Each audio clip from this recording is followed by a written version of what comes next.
बोलिए सूर्य पुत्र शनिदेव महाराज की जय। प्रिय भक्तों, शनिदेव महाराज स्वयं में ही शक्तिशाली व सबसे बड़े देवताओं में आते हैं और इनके पिता सूर्य देव, उन्हें तो आप सभी जानते हैं।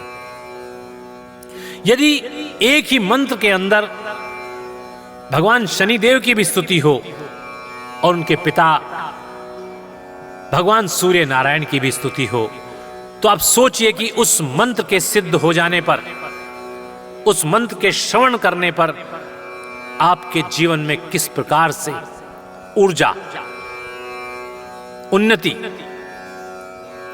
और सौभाग्य की प्राप्ति होगी। आपका जीवन बदल जाएगा। यदि आप तेल का दीपक जलाकर 30 दिन लगातार प्रतिदिन 108 बार इस मंत्र को सुनते हैं, तो आप इसका चमत्कार देखिएगा भक्तों कि आपके सभी प्रकार के कष्टों का निवारण हो जाएगा। मंत्र कौन सा है? वो मंत्र है भगवान शनिदेव और सूर्य नारायण की स्तुति का मंत्र। सुनिए, आपको सुनाते हैं। ओम नमो भगवते शनैश्चराय सूर्यपुत्राय नमः। ओम नमो भगवते शनैश्चराय सूर्यपुत्राय नमः। ओम नमो भगवते शनैश्चराय सूर्यपुत्राय नमः।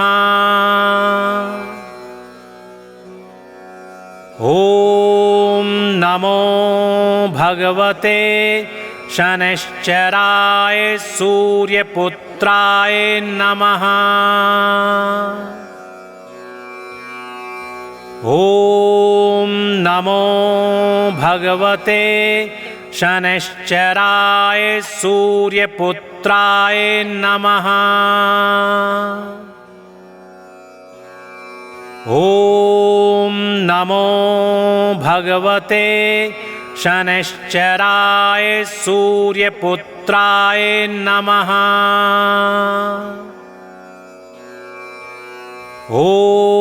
ओम नमो भगवते शनैश्चराय सूर्यपुत्राय नमः। ओम नमो भगवते शनैश्चराय सूर्यपुत्राय नमः। ओम नमो भगवते शनैश्चराय सूर्यपुत्राय नमः। ओम नमो भगवते शनैश्चराय सूर्यपुत्राय नमः। ओम नमो भगवते शनैश्चराय सूर्यपुत्राय नमः। ओम नमो भगवते शनैश्चराय सूर्यपुत्राय नमः। ओम नमो भगवते शनैश्चराय सूर्यपुत्राय नमः। ओम नमो भगवते शनैश्चराय सूर्यपुत्राय नमः। ओम नमो भगवते शनैश्चराय सूर्यपुत्राय नमः। ओम नमो भगवते शनैश्चराय सूर्यपुत्राय नमः।